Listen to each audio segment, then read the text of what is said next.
je vais essayer d'en parler maintenant et d'aller vite vers le guide « Gérer le numérique en bibliothèque ». Donc, oui, la bibliothèque existe, oui, la bibliothèque est utile, elle offre quelque chose que ne trouvera pas Monsieur Z tout seul en se promenant sur Internet, même à travers les réseaux sociaux. C'est un service de proximité, une identité, une qualité, une gratuité. Quand même, l'idée, c'est de faire la bibliothèque, selon la charte de l'UNESCO, comme endroit d'accès libre et gratuit à une information de qualité. Et puis alors après, vous pouvez en plus offrir le café, être ouvert tard le soir, avoir des photocopieurs, des imprimantes, des ordinateurs, une cyberbase, des formateurs, etc. C'est l'offre de service que constitue la bibliothèque. Donc, puisqu'on est toujours là et qu'on sert à quelque chose, la question est comment allons-nous acheter ces documents numériques sous toutes leurs formes et de tout support. Je rappelle que donc, la fonction de la bibliothèque et les savoir-faire que nous possédons, c'est découvrir ce qui existe, l'acquérir, le classer, le signaler, le prêter, le conserver. Donc, savoir ce qui existe, c'est une opération importante dans nos métiers. Au niveau numérique, acquérir va vouloir dire choisir le bon accès et acheter au bon prix. C'est une question assez complexe. Classer, ce sera mettre en rayon. Comment je mets en rayon le numérique? Comment je le rends accessible à mes usagers dans la bibliothèque ou dans ce qui s'appelle la bibliothèque. Le signaler, permettre qu'on le trouve quand on cherche autre chose. Vous voyez la différence? Quand je parle de classer, c'est aller au rayon. Je vais au rayon et je vois des livres. J'ai trouvé à peu près mon rayon. Signaler, c'est je cherche au catalogue quelque chose en particulier. C'est deux opérations un petit peu différentes. Le prêt, ça sera permettre l'accès et l'usage. Et puis la conservation, c'est avoir la même chose l'année prochaine ou dans 10 ans. Alors, pour découvrir, aujourd'hui, vous n'avez plus le droit de dire, nous n'avons plus le droit de dire « Ah, je sais pas, c'est compliqué ». Non, c'est vraiment plus possible. Tous les libraires, tous les éditeurs ont une offre numérique. Quand vous ouvrez Livre Hebdo, quand vous ouvrez un catalogue, systématiquement, tout ce qui vous est proposé, vous voyez version papier, version électronique. Quasiment. À part les manuels scolaires. Et encore, c'est en train de changer. Donc, aujourd'hui, oui. Oh, même les manuels scolaires. Donc, il existe une offre. Il suffit de regarder. Tout est là. Voilà. Donc, on peut savoir ce qui existe sous forme numérique. C'est pas très compliqué. Que ce soit pour les films ou les disques, c'est pareil. Alors, acquérir, par contre, c'est un enfer. Je ne sais pas qui parmi vous a déjà acheté des documents numériques répondant à la définition de tout à l'heure, c'est-à-dire en ligne, sous forme de fichiers, et ça s'est bien passé à titre personnel. Donc c'était la partie gauche de mon dessin, c'est le lecteur. Vous êtes l'individu qui s'achète des choses.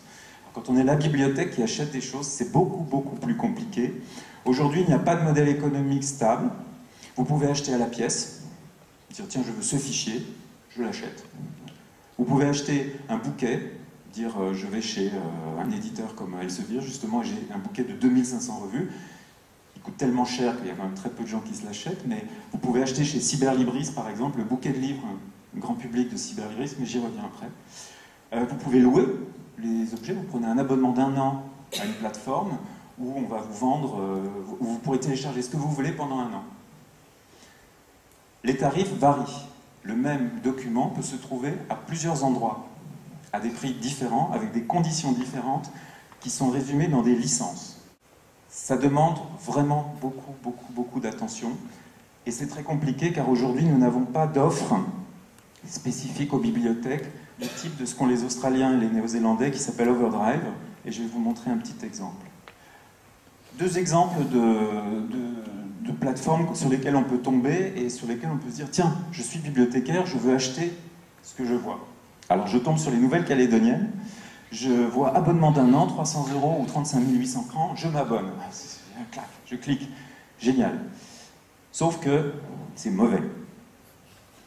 C'est pas de leur faute, mais la dame qui répond au téléphone du secrétariat des Nouvelles-Calédoniennes, vous lui dites bonjour, je suis une bibliothèque, j'ai 1000 abonnés. Qu'est-ce que je fais? Je vous donne un mot de passe. Bon, et je fais quoi avec le mot de passe? Je sais pas. Je le donne à mes 1000 abonnés. Oui, mais ils ont des épouses, ils ont des enfants, etc. Il y aura 3000 personnes qui ont utilisé le mot de passe. Ah, je sais pas. Et vous auriez un modèle pour bibliothèque de vente? Ah ben non, je sais pas. Je vais appeler le service technique. Service technique, je sais pas. Service commercial, je sais pas. Donc, les producteurs d'information eux-mêmes sont un peu perdus et n'ont pas tous réfléchi à ce basculement vers l'achat institutionnel. Donc on est encore face à des gens qui parfois vous font des offres. Donc soyez prudents, il y a des mauvais modèles d'achat, ça a l'air très sympa et pas cher, mais après c'est vous qui allez gérer les problèmes. Alors si vous n'avez qu'une centaine d'abonnés, vous leur donnez le mot de passe, et puis tant pis pour les nouvelles, hein. C'est ce qu'on a fait à l'UNC. Bon, voilà, ils avaient qu'à faire mieux, c'est pas de notre faute. Ça c'est bon. Overdrive, c'est l'offre anglo-saxonne, pour l'instant malheureusement pas encore francisée ou francophonisée, de livres électroniques. Alors j'ai fait des petits découpages des logos et des images qu'ils présentent sur leur site.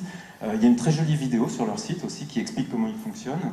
Donc leur idée, c'est qu'ils vont vendre aux bibliothèques des livres, des films, de la musique, et les bibliothèques vont pouvoir prêter ces objets. En plus, sur leur plateforme, vous voyez les livres les plus téléchargés du mois. Il y a tout un tas de services derrière. Tout ça est réglé par les tarifs, les licences, etc. Et c'est ce qui permet notamment aux bibliothèques néo-zélandaises et australiennes, aux bibliothèques publiques, toutes, d'offrir aujourd'hui le prêt de documents numériques, parce qu'elles sont abonnées à cette plateforme. Alors, le ministère de la Culture en France a lancé un appel d'offres international pour une enquête sur les offres pour bibliothèques en février dernier. On attend le résultat de l'appel d'offres, on attend le résultat de l'enquête, mais il serait temps que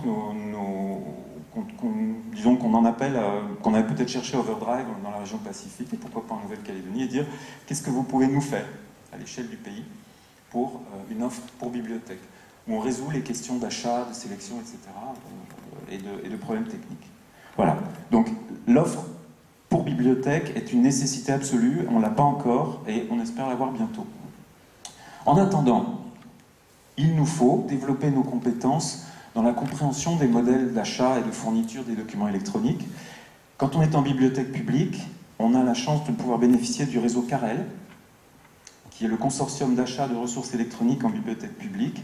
Sur le site, vous trouverez un certain nombre de titres, hein, généralités, en auto-formation, images et son, presse, jeunesse, e-book, outils pro. En fait, ce sont des ressources auxquelles on peut s'abonner à travers le consortium, qui intéresse les bibliothèques. Alors il y a l'Encyclopédia Universalis, par exemple. Donc, au lieu d'acheter tout seul dans son coin, on va chez Carrel, on adhère à Carrel, et via Carrel, on a une licence pour bibliothèque qui précise les conditions d'achat des ressources et de diffusion auprès de nos lecteurs.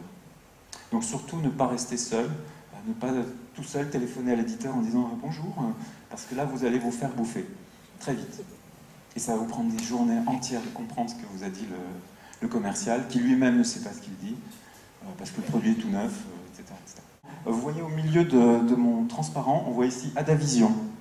C'est l'offre en VOD, vidéo on demand, de l'ADAV. L'ADAV a lancé ça en début d'année, où on n'achète plus de DVD à la centrale d'achat ADAV, on achète directement des fichiers de films qu'on peut ensuite diffuser.